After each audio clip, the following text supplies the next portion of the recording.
बिहार विधानसभा चुनाव में प्रशांत किशोर की जनसुराज पार्टी की एंट्री और जिस तरीके से वो पदयात्रा कर रहे हैं, उससे देखकर तो यही लगता है कि ये दोनों गठबंधनों के लिए मुश्किलें खड़ी कर सकते हैं। प्रशांत किशोर ने यह भी ऐलान किया है कि वो 243 सीटों पर अपनी पार्टी के उम्मीदवार को खड़ा करेंगे। तो क्या इसका असर बिहार विधानसभा चुनाव पर दिखेगा? और अगर दिखता है तो प्रशांत किशोर की उपस्थिति से नुकसान किस गठबंधन को होता है, ये एक बड़ा सवाल है। वोट वाइब ने बिहार विधानसभा चुनाव को लेकर एक सर्वे किया है। इस सर्वे में यह पूछा गया कि आप किस पार्टी को वोट करेंगे। उसके जवाब में एनडीए को 36.2% लोगों ने कहा है कि वोट करेंगे, महागठबंधन को 35.8% लोगों ने, जनसुराज को 8.7% लोगों ने, अन्य को 12.8% लोगों ने और कह नहीं सकते 6.5% लोग ऐसे हैं जो कह रहे हैं कि वो अभी फिलहाल कह नहीं सकते। कुल मिलाकर अगर आप इन आंकड़ों को देखें तो ये दिखता है कि एनडीए को फिलहाल एज है, लेकिन जनसुराज वोट काट किसका रहा है और ये जो 8.7% वोट जनसुराज की तरफ शिफ्ट हो रहा है, ये किसके पाले से शिफ्ट हो रहा है। वोट वाइब के को फाउंडर अमिताभ तिवारी ने इस पूरे आंकड़े को समझाया है कि प्रशांत किशोर किसे डैमेज कर रहे हैं। सर, सबसे ज़्यादा नुकसान तो वो अदर्स को पहुंचाएंगे, क्योंकि बिहार में अदर्स का वोट शेयर लगभग 20% रहता है और अदर्स में से अब वो लगभग 10% वोट शेयर, नहीं आधा वोट शेयर उनके पास जा रहा है। देखिए, अगर वो एनडीए को नुकसान पहुंचा रहे होते ऑन एन ओवरऑल बेसिस या महागठबंधन को नुकसान पहुंचा रहे होते तो एनडीए या महागठबंधन का वोट शेयर कम होना चाहिए, बट वो वोट शेयर 10 का 10 है, ऑलमोस्ट जो पिछली बार था उतना ही है। अदर्स से वो वोट खींच रहे हैं, ठीक है, तो लार्जली वो अदर्स को डैमेज करेंगे। अदर्स एक जो नॉन ऑफिशियल थर्ड फ्रंट था, उसको एक चेहरा मिल गया उसको प्रशांत किशोर के फॉर्म में, वो वोट वहां जा रहा है।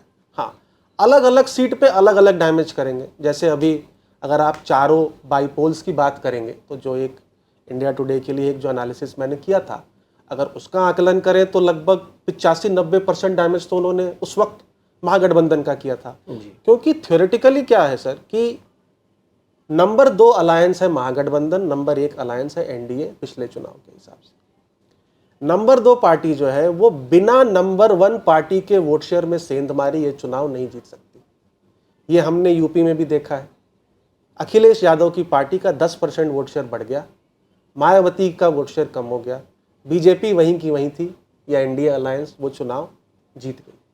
तो क्योंकि दोनों गठबंधनों का वोट ब्लॉक इतना फिक्स है, मुस्लिम यादव समाज लार्जली बैक कर रहा है महागठबंधन को और upper caste plus non Yadav OBCs और ईबीसीज महादलित्स और पासवान समाज भी बैक कर रहा है एनडीए को। तो इन दोनों समाज का वोट बैंक फिक्स है। जो अदर्स वोट ले रहे थे अलग अलग स्मॉलर पार्टीज इंडिपेंडेंट्स के, उनका वोट एक बड़ा सेक्शन जनसुराज की पार्टी की तरफ जाता हुआ। तो सीट बाय सीट उसका इम्पैक्ट अलग होगा। जैसे एलजेपी की भी चर्चा बहुत होती है सर। एलजेपी को पिछली बार 73 सीट्स पर विक्ट्री मार्जिन से ज़्यादा वोट आए थे। 40 सीट पर उसने एनडीए को हरवाया और 32 सीट पर महागठबंधन को। तो नेट इम्पैक्ट क्या हुआ? 8 सीटों का।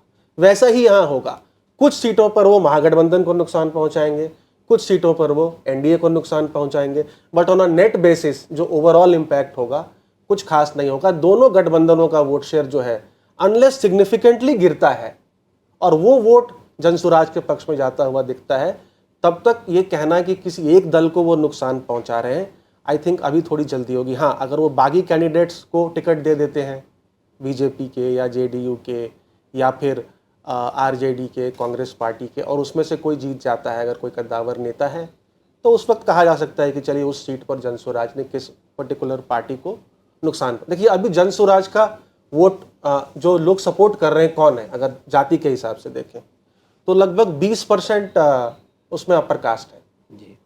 जुलाई में भी 20% अपर कास्ट थे। जुलाई में 13% मुस्लिम्स थे, वो घट करके 4-5% हो गया है। मुस्लिम समाज थोड़ा स्केप्टिकल हो गया है जनसुराज को वोट करने के लिए, क्योंकि बहुत सारी बातें चल रही हैं कि भाई कौन फंड इनको कर रहा है, क्या है वगैरह। तो अपर कास्ट का 20% वोट शेयर ले रहे हैं, बट अपर कास्ट की आबादी क्या है? 10%। तो 10% ऑफ 20% इज 2% वोट शेयर, ठीक है। और वो भी वो भी वोट कट करके एनडीए से महागठबंधन में नहीं जा रहा है, एनडीए से कट करके जा रहा है जन स्वराज पार्टी में, करेक्ट। तो उसका एक ही इंपैक्ट होता, ये एनडीए से महागठबंधन में जाता तो डबल इंपैक्ट होता, बीजेपी घटती महागठबंधन बढ़ता। इसलिए जो इंपैक्ट है मुझे लगता है on a net basis neutralise हो जाएगा। वहीं एक और सवाल किया गया वोट वाइब के सर्वे में कि सीएम चेहरे के तौर पर आप किसे देखना पसंद करते हैं। इसके जवाब में अभी भी तेजस्वी यादव नंबर 1 है, लेकिन प्रशांत किशोर इसी सवाल के जवाब में तीसरे नंबर पर हैं और उन्हें लगभग 13.7% लोग कहते हैं सीएम फेस की रेस में वो तीसरे नंबर पर हैं, जबकि नीतीश कुमार के लिए 24% और तेजस्वी यादव के लिए 33.5%।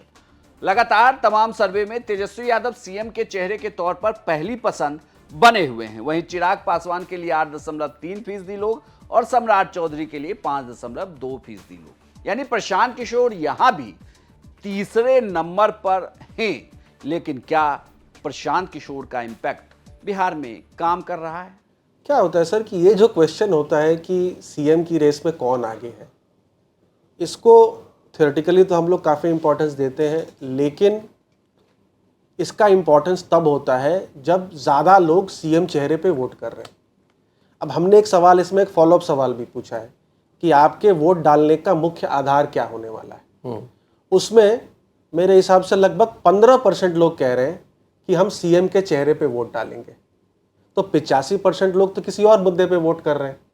तो वो 15% लोग जो सीएम के चेहरे पे वोट कर रहे हैं उनमें ये लीड है, उनमें तेजस्वी यादव आगे चल रहे हैं, नीतीश कुमार पीछे चल रहे हैं। लेकिन नीतीश कुमार अगर एनडीए के और लीडर्स को हम ऐड कर दें, सम्राट चौधरी और चिराग पासवान, तो लगभग 37-38% सपोर्ट हो जाता है और तेजस्वी यादव का 33-34% सपोर्ट है। ये 33-34% सपोर्ट आप उनके कोर वोट ब्लॉक से भी करस्पॉन्ड कर सकते हैं कि भाई मुस्लिम यादव समाज की आबादी 32% है, लार्जली वही सपोर्ट उनको कर रहा है। तो नीतीश कुमार का ग्राफ गिरा है अगर आप 2020 से कंपेयर करेंगे, लेकिन जो ग्राफ गिरा है वो तेजस्वी यादव में ऐड नहीं हो रहा है, वो ऐड हो रहा है प्रशांत किशोर में या ऐड हो रहा है चिराग पासवान और सम्राट चौधरी में।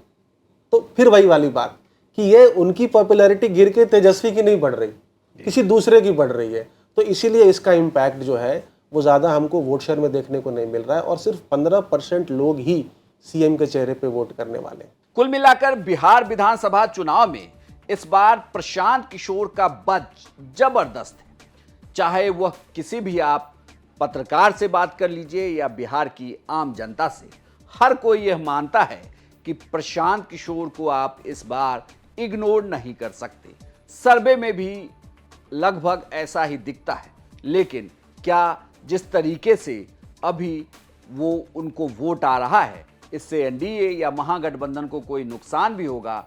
क्योंकि बिहार की राजनीति में जाति बहुत बड़ा फैक्टर है और प्रशांत किशोर की जनसुराज किसी जाति के कोर वोट बैंक से जुड़ा हुआ नहीं है। तो क्या इसका नुकसान भी उन्हें उठाना पड़ेगा और वो क्या अन्य का वोट काट कर अपने पास ला रहे हैं, जो अमिताभ तिवारी बता रहे थे?